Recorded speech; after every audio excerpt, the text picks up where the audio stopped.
Hello, my name is Hunter, and I'm going to be the moderator for this debate on whether or not the U.S. government should increase the incentives for the production of new nuclear power. Nuclear power has a very large energy-to-weight ratio. 8 pellets of uranium-235 can power an average house in America for nearly a year, and there are about 10 million pellets in one nuclear reactor. However, to that, nuclear power produces lasting and large amounts of radiation that can have permanent damage on the environment and humans. In this debate, the 4 debaters will have 3 minutes for opening statements. Then there will be a 15-minute question and answer. The debaters will then have 3 minutes to regroup before each delivering a 1.5-minute closing statement. Please pause this video now and complete the pre-vote on your opinion of this debate, or your views before this debate. Starting off this debate will be Nano, who is arguing against the motion and will be talking about nuclear waste and the high amounts of water used in nuclear power plants. My esteemed colleagues may tell you that our government should provide incentives for the construction of new nuclear power plants. However, how can we really produce these new power plants when we're still struggling to contain the waste that we're currently producing? According to Oil Price, a reclaimed source for energy and oil news, there are actually 2 solutions for containing this waste that we are currently producing. Currently in the United States, we are stockpiling much of this high-level waste in retention ponds that are usually about 40 feet deep and are usually on site at the nuclear plants. However, there's much worry about the safety of these ponds due to after the Fukushima Daiichi plant accident. Because during this accident, much of the waste that was actually released came from these ponds when the ponds were flooded due to the tsunami. And so there's serious concerns nowadays in the United States, especially as to how safe these ponds actually are. Additionally, we are also using a temporary kind of confinement called dry casting, which is basically consolidating all the nuclear waste into concrete and steel containers to prevent the nuclear waste from spreading. However, there's also a lot of issues that have also started to arise, especially in states like Montana, where designers did not put in these ponds as part of their plans because they were counting on larger facilities to house all this nuclear waste. However, when this facility was shut down due to environmental issues, they actually had nowhere to now put their waste, and they're seriously struggling to work with that. Over the years, scientists have also been developing long-term solutions. However, such as French scientists who have been developing plutonium batteries for powering deep space missions. However, after developing this and even in full progression, this would delay just a small dent in our nuclear waste issue because little plutonium would actually be used. Additionally, scientists have also begun to develop ways to shorten the half-life of this nuclear waste. However, by doing this, they've only made it even more dangerous. The U.S. Department of Energy has now put in $12.2 billion into a long-term facility that is an underground type facility to house all the nuclear waste in the United States. However, men like Stephen Chu, who is part of a board of experts who are reviewing the safety on this, have already found several difficulties. In previous reviews and tests, there's already been several leaks in one of the newer containment walls that has threatened to leak into the Columbia River. And because of this, there is a lot of questioning as to how safe these are. The DOC, Department of Energy, has also said that the private contractors working on this are also incompetent to the task at hand. And so after hearing all this, there are actually a few solutions to actually store the nuclear waste they already have. And so my question that I pose to you is, how can we create these new nuclear power plants if we have nowhere to put waste that we have already created? Okay, thank you, Nano. Sorry about that. I forgot. I didn't put it in rocks. Alright, next we'll be hearing from Martina, who is arguing to increase the incentives for the creation of new nuclear power, and is going to be talking about how nuclear power is clean and how it has a low environmental safety risk. Thank you, Hunter, and thanks, Nano. There's no denial of the impending so-called energy crisis. Progress in technology is moving faster than ever before, and if we cannot agree on an efficient solution, there will be dire societal consequences. Nuclear power is the only option for a reliable, efficient, and safe energy source. It is also the best option for the environment. We need not sacrifice the health of our planet to satisfy our own needs. We simply can't afford to allow this pressing issue to be overlooked. We need to bring solutions instead of problems to the table today. When thinking about energy, you must consider the future. Greenhouse gases, which I am sure you are all familiar with, board up the windows in the atmosphere so that, in consequence, the radiation with longer wavelengths can no longer be bounced back out. This is what is known as global climate change, or global warming, and according to the EPA, most scientists believe that if this goes on without intervention, this could become an extremely dangerous issue. Nuclear power is a clean option because, unlike coal and natural gas, it emits no greenhouse gases at all. Especially compared to other alternative energy sources, the cleanliness of nuclear energy production is impressive, to say the least. According to the EPA, both coal and natural gas emit sufficient quantities of carbon dioxide and nitrogen dioxide. Coal also emits sulfur dioxide and methane. All of these gases are extremely toxic and harmful. Carbon dioxide can stay in the atmosphere for up to 200 years, and while methane only stays in the atmosphere for about 12 years, it has nearly 21 times the warming effect. Nuclear plants provide the energy we need without inducing avoidable climate change. In addition to being earth-friendly, the health effects of nuclear energy production are much safer health-wise than some might believe. Although exposure can damage cells, the actuality of severe health impediments on humans is minuscule.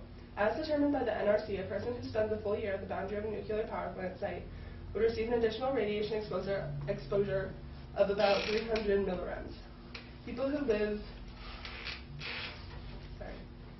within 50 miles of a nuclear power plant receive an average radiational dose of about 0.01 millirems per year. According to the World Nuclear Association, natural sources account for most of the radiation we all receive each year. The nuclear fuel cycle does not give rise to significant radiation exposure for members of the public, and even in 2 major nuclear incidents, 3 Mile Island and Fukushima, radiation has caused no harm to the public.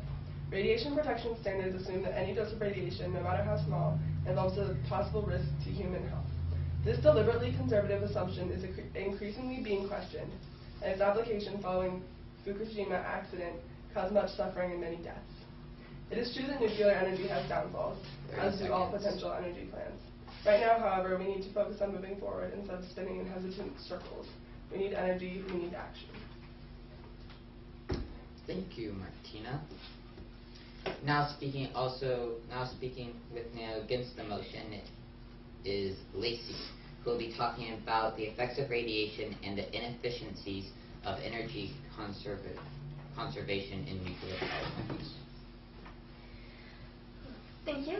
I would like to start right away by restating the motion that nuclear power is a clean energy source. I would like to refute that. My esteemed colleagues have already made the point that in terms of greenhouse gases, nuclear power is a far cleaner source of energy in comparison to coal and natural gas. However, the greenhouse gases emitted by these power plants are not the only factors that must be taken into consideration. Through one design flaw, through one human error, we can create waves of radiation that damage thousands of lives. Nuclear radiation is not clean. It is a poison that seeps into the earth, into the water, into the air, into the very food that is produced around these areas. It can affect you from the outside in, and that is shown very clearly in Chernobyl and in the Fukushima Daiichi reactor. Many investigations have shown that the accident at Chernobyl was caused by the reactor running at low power when the test was being conducted. One unexpected power surge cost thousands of people their lives to cancer, as well as 30 deaths from radiation exposure within days of the accident. The Fukushima Daiichi reactor,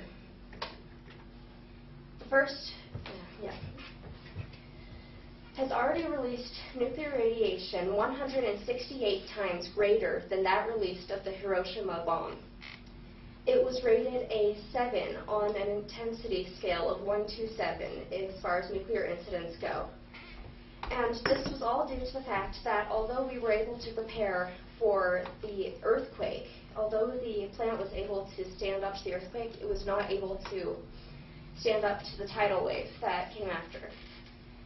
We are progressing as far as nuclear radiation and nuclear safety goes, but we are not yet ready to add more nuclear reactors without first figuring out all possible accidents that can take place, such as a tidal wave being on the coast of Japan.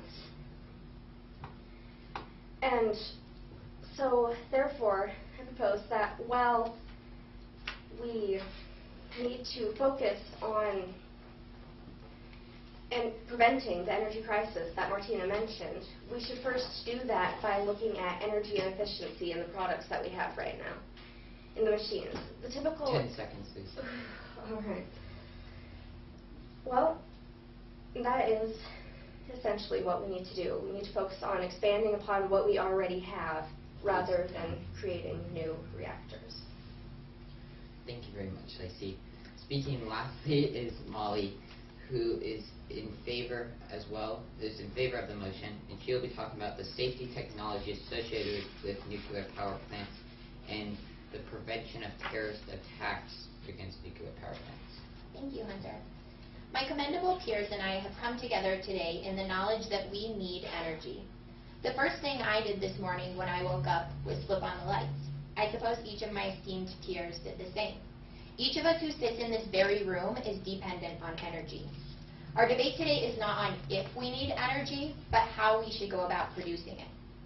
My peers may address the negatives of nuclear power today, which they have already mentioned, such as the environmental effects of the waste produced as well as the greenhouse gases that are produced. I would like to preface this by conceding that nuclear power and all power sources have disadvantages. We could sit here all day and discuss that, but that doesn't propel our energy debate forward.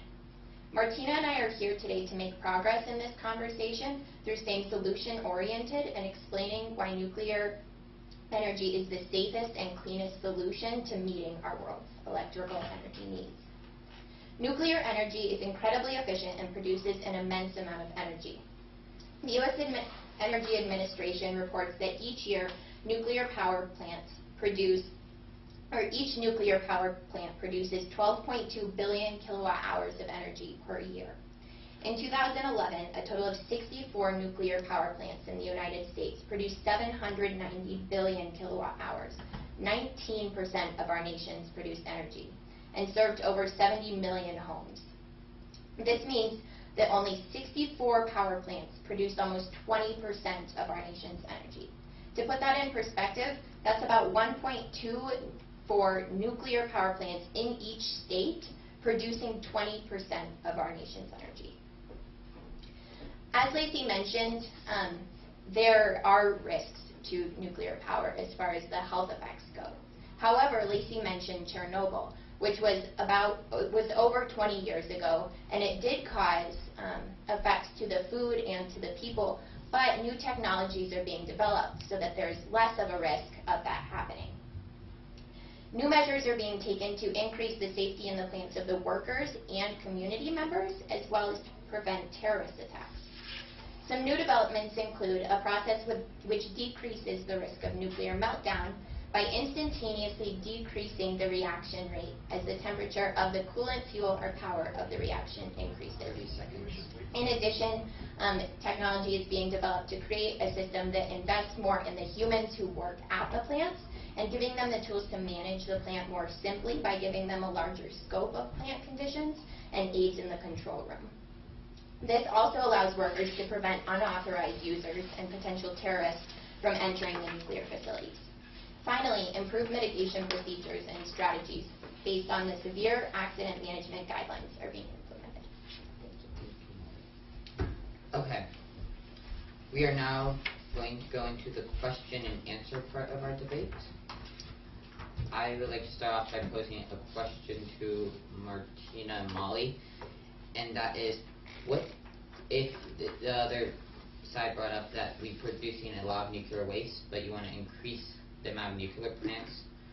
Is there a technology out there to limit the amount of waste being produced?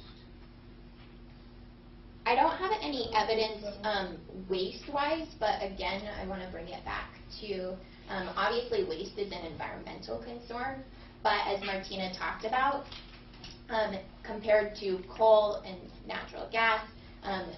Nuclear has no greenhouse gas emissions, and so while the waste may be harmful, it to some extent I think it balances itself out because it's not emitting all the greenhouse gases into the atmosphere. Okay. Does anyone have questions for the the debating teams? Yeah. I've got a question for you guys. So you say that it balances out because natural gas and coal causes greenhouse emissions, and it's bad either way. Do you have kind of a proposed solution to where we don't have to pick between two negatives? Take it. Yeah, unfortunately, that's what the energy situation has come down to. Just because of the amount of energy that we use, there are going to be consequences on the environment, and it's kind of become a matter of picking the one that's the lesser of three evils, I guess. So greenhouse gases may have more effect in the future. Right now, they're not having as much effect on people. Why would you choose radiation, which is more prominent of effects today than greenhouse gases, which may affect in the future, or we may have something to kind of combat them? I would disagree that radiation is a more pressing issue. Right now, radiation is also extremely long-term. What was And you... it's hundreds of thousands of years that radiation lasts. It's both problems are very long-term. Okay. Yeah, and so obviously we need energy. We're sitting in this room, we've got the lights on. We all drove here. Yeah, we clearly need the energy. It's kind of about picking between those two, and to some extent it comes down to a moral obligation to future generations and making sure that we leave our earth clean for them. I have one more for you guys. So, you guys say that the nuclear waste can be held, it can be contained, but there's possibilities of it getting out, stuff breaking. What about that opposed to natural gas? Natural gas can't be contained. What are your views on that? As in waste or as in process? Yeah, greenhouse gases. Like containing greenhouse gases? Mm-hmm. I don't really think that there's really a viable solution. I know that there are filters that many companies use. I don't know the extent of those filters, but I know that... Would you say that nuclear power is better because the waste can be held rather than natural gas and coal where the waste can't be held? I think that you're dealing with a whole different kind of, I like to call it a monster of energy. The bigger you have, the more deadly something can be, the harder it is going to be to contain. And even in the slightest mistakes that can be made, the higher amount of ramifications that will come from that. I know that when it comes to natural gas, a lot of those things aren't as deadly. I know that their fuel rods, the high-level radioactive waste is what is the issue, which as of 2011 there was 144 million pounds that was needed. That's not counting the 3 billion that's produced annually just in common waste. But that specific kind is extremely deadly and can essentially fry a person if you come too close. And so containing that is an extremely high priority. And unfortunately, I believe we're running out of spaces to contain the waste that we're already producing, because the process used to take energy from the uranium doesn't utilize the full extent of the uranium, and so it's still very potent even after the fuel rod's been replaced. And so they have to be stored in pools, and currently that is all right, but the pools have to be cooled and they have to sit there for a very long time before they're safe enough to be put in a storage facility. And while they're in those pools, they're extremely vulnerable to natural disasters and other types of things, because they're literally exposed. They're pools. Like water can be flowed if there's a crack in one of those things that can flow into the groundwater systems. They can contaminate just about everything. Possibly that, like what I was saying, the Fukushima Daiichi disaster, much of the radiation that was caused from that disaster came from those pools. So you're saying essentially, even though we can control nuclear power, it's more important that we kind of control that waste rather than control waste produced by natural gas because of the ramifications. Well, I don't think that we can fully control it yet. I think that at this point we've come very far and we've progressed, but I don't think that we have met a standard where we can fully secure the lives of people and protecting them from waste. Another thing is that facility I was referring to that would be able to house all the nuclear waste in the United States. That facility can only run for 60 years due to the radioactive decay in those particles. They're literally, if you think about it, those particles are being shot. That's what radiation is. It's those particles being shot at extremely high speeds. And so over a long period of time, those walls that are designed to take all that slowly start to decay. It's the same thing within a nuclear reactor, which is why they have a certain life, usually about 40 years. Same with mills, is that those barriers, those walls that are created, can be taken down slowly and become unsafe. The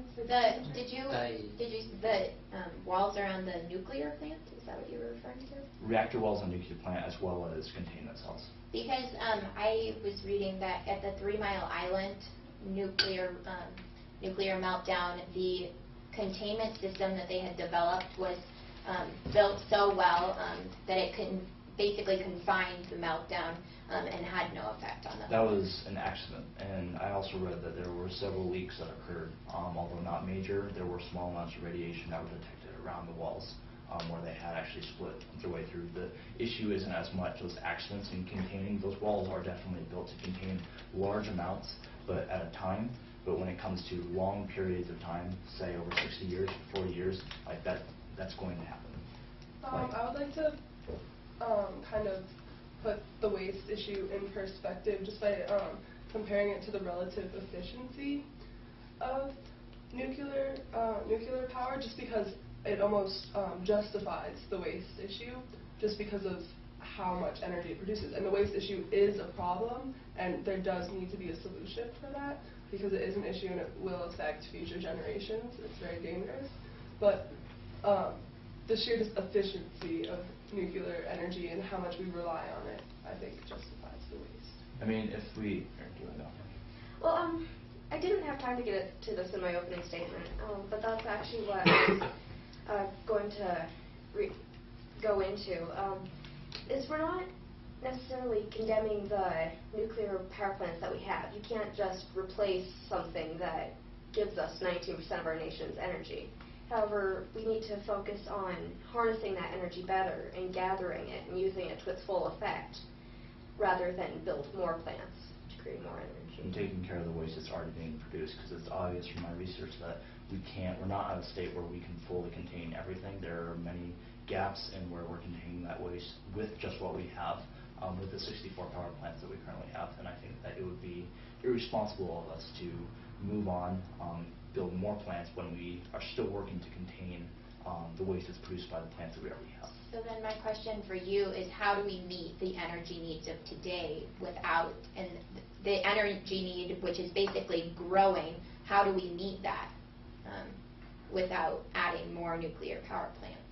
Well, I think that growth rate, I haven't looked at statistics, but I believe that we have a certain amount of time. I think that it would be better for us to utilize natural gas or something more until we are able to reach a point where we can fully contain what we have already produced and where we're able to progress farther and be able to contain what we would be building. But natural gas, I mean, also has ramifications. It has ramifications, but 12 years versus a million, I would rather having something around for 12 years than something that's going to be around for millions that we may not be able to. You have to contain at the beginning. If you don't contain it at the beginning, then you're going to have it lying around. You're not going to be able to contain it later on. It's difficult to put something down like radioactive waste and then just come back to it later on and say, okay, well now we've built a containment cell that can actually hold it. Now let's move it. like while we're doing that, like that facility I was talking about won't be done until 2022. By that time, we're creating at this rate 3 billion pounds of waste calculated by Hunter, and several other reliable sources, but calculated per annually. And like at that rate, we're going to have, like by 2022, I don't have a calculator with me, but we would be producing quite a bit more than we would be able to really handle at that point. Okay. Yeah. So, I'm sorry, maybe I'm missing something, but so you're suggesting that until we find a way, or find something to do with this waste and radiation, well, what are you proposing we do to meet our needs as far as energy goes? Well, perhaps it's always worked for us in the past to increase the efficiency. I don't know if Lacey, did you talk about that? Additionally, there's another efficiency issue. I believe I have the statistics in front of me. I believe it's something like 60 to 70% of the energy that we produce is lost and transferred from the time that energy is created at the turbine to the time that it gets to my computer. We've lost probably, I think it's like 64% of that energy. And I actually had the privilege of sitting on several seminars where several men came in and spoke about how increasing that efficiency could actually offset that difference on that growth rate of how much energy that we're using. How would you increase that efficiency? Because isn't it lost? Like there's nothing that you could really. There's nothing that we can do about it. It's more that we're still developing products. We're still developing ways that we are able to increase that efficiency. I'm not an engineer in that field, obviously, but I know that there are many projects that are going on. But then what do we do until that technology is developed? And how do I go home tomorrow and turn on my lights? I mean, they're working right now. What are we doing today? They're working right now, and additionally, I think that it would be in our better interest to use something that we still, we know the ramifications, we know what could happen. The worst case scenario of fossil fuels is that we get a little bit more CO2 emissions. That's basically the worst case scenario. We know that, rather than diving into something that is possibly uncontrollable and that could cause ramifications that could set us back even further. I want to bring some evidence to that. You said we may have a few more greenhouse gas emissions, and I just have we have some numbers here. So nuclear power obviously releases no greenhouse gases. Coal releases 2,249 pounds of CO2 per milliwatt hour, 13 pounds per milliwatt hour of sulfur dioxide, 6 pounds per milliwatt hour of NO2s.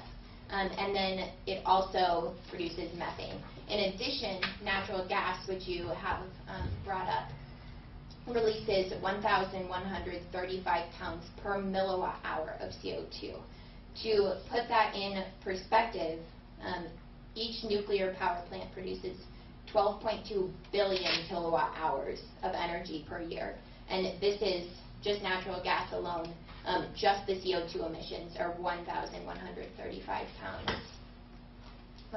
per kilowatt hour. Okay. I'd still rather use something that we can predict.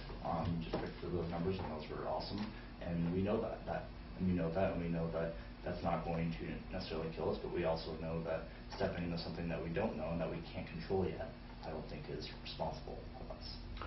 Do you have an example of a technology that we can predict or that is more reliable?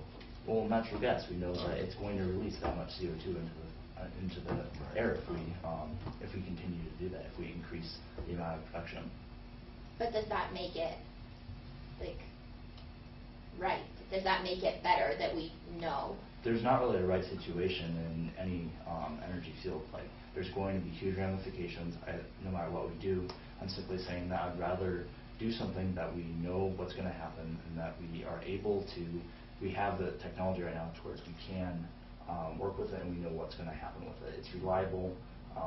We know that if we put in this certain amount, we're going to get this much energy out. We know that it's going to be that much CO2 released. And we know that with nuclear energy, we know that there's going to be this much waste produced, but how in the world are we going to, what are we going to do with that waste? Is it just going to sit in big piles contaminating everything? That's... I have a general question. How many nuclear reactor sites are currently being used in the U.S., for instance? There's 64 nuclear power plants and I believe 104 nuclear reactors in the United States currently. Well, And 104 running. Yeah. And other than these significant accidents or meltdowns that have happened in the past 100 years or so, are there any other significant damaging forces that are being contributed by these nuclear facilities, other than the big reactor meltdowns or So disasters? there's something that I've been researching for a while, and it's specifically the mills rather than the reactors themselves. I figured there's a considerable amount of water that is used and put into those mill sites. Per one mill, every 1 minute, 144 gallons of water is used to process that uranium. I factored that over the course of a 40-year life expectancy of all the mills in the world, it would cost, or to supply the world at its current state, which would be, we would need 140 million pounds per year for all of our nuclear reactors to be able to run in the world. And I found that to process all that uranium, it would take 1 trillion, over 1 trillion gallons of water over a 40-year process of those mills' life expectancy. I found that per 1 mill in 1 year would use 1/10 of the water in Lake Erie. These numbers are rather frightening that we are using that much water, especially with the 20% decrease in water, especially in the Four Corners area, which is where much of the mining, I believe it is 80% or 90% of the uranium mined is in the Four Corners area, which is where there's little water.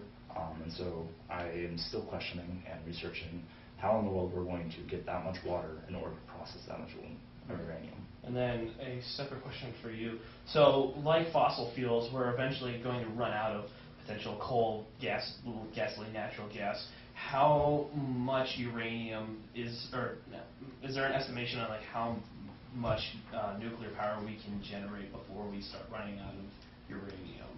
I don't know that. Okay. I'm sorry. Okay, that is going to sum up our question part of the debate. I'm back. Okay, we are going to start off with closing statements from Nano. All right, due to past disasters, we have invested a great deal in safety features to prevent the spread of radioactive waste in the event of failure. However, from what we have learned from past accidents, we cannot rely on nor trust that they will always protect the American people. Nuclear power is like a dangerous animal. When it's contained, it can be controlled and used as a valuable resource that can help us progress in energy production. But when even the smallest fracture occurs in its cage, the beast can unleash its malice upon all in the way. There was a time when the people of Chernobyl dreamed of a sustainable future that would progress them into a hopeful future. The land was occupied by 14,000 people and was filled with beauty and prosperity. Now it is nothing but a ghost town, haunted by the ever-consuming radioactive contamination. So we must ask ourselves, are we a nation prepared to invest in this great monster that has caused such great destruction? Do we actually believe that we have progressed since that fateful day, an accident to really ensure our safety? I firmly believe that we are not yet prepared to contain such a beast. Thank you, Nano. Next, we'll be hearing from Martina. Okay, I would firstly like to thank our competitors for being critical of our proposal of nuclear energy, just because it's very important to question ramifications and what impact it will have on future generations. Ramifications, as we discussed, as mainly the radioactive waste from the nuclear plants.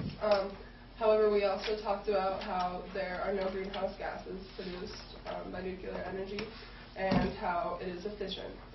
I think that it is important to raise awareness about the so-called energy crisis, so that the tremendous need that we already have doesn't keep growing, and so there's not more ramifications than there needs to be. We have tremendous energy needs, and all of the ways that we could get them are going to have downfalls. They're going to have 30 seconds. Difficulties, and nuclear is just the best option right now. Thank you, Martina. We'll be hearing for the last closing statement from the opposition, Lacey. Well, thank you as well. This was a very enlightening subject to debate upon. I just would like to say, right now, what we need to focus on is expanding our current energy production processes and improving the inefficiencies and inadequacies that we have currently. The energy conversion inefficiency refers to what percentage of energy being used in a product actually goes into its intended use. And I believe that needs to be expanded upon greatly before we worry about bringing in more energy creation processes in the forms of nuclear power plants. Greenhouse gases are incredibly important to look at. They do have lasting ramifications. However, nuclear radiation and all of its damaging effects last for far longer and are far more traumatizing to us. So before we venture into the unknown with the nuclear reactors, new nuclear reactors, finding new problems that we have to compensate for, we should first focus on what we have today and focus on improving those processes in order to gather as much energy as we possibly can from these systems. Thank you, Lacey. Now the last closing statement would be from Molly Black. I'd like to begin by thanking my opponents for being here today and for their investment in the energy, which we all use in nearly everything we do. As I said before, there is no doubt that we need energy. There's also no doubt that every non-renewable energy source has ramifications. Nuclear is simply the safest, cleanest, best solution to energizing our ever-moving, ever-progressing world. My opponents have showed that there are disadvantages to nuclear power, such as the large amount of waste produced and the disadvantages to that waste. Also, the emissions of greenhouse gases. But that's not why we are here today. Instead, this conversation revolves around a need for energy and a need for a solution. Martina and I have shown you that nuclear power is the solution to meeting energy needs while keeping emissions low and workers and locals safe. I have talked to you about how efficient nuclear power is and how much very few nuclear power plants can produce. I have also talked about the fact that I don't want to see anyone hurt. And while Nano talked about the tragic event at Chernobyl, it was in 1986. And I am confident that with the new technologies, no one will be injured locally or on the job. If producing clean, safe energy is our goal, nuclear power is our solution. Thank you, Molly. Thank you for the audience for watching our debate on should the U.S. increase the incentives for creating new nuclear power. I would like now the audience to please vote again on whether or not they think on the motion of the U.S. should increase the incentives or should not.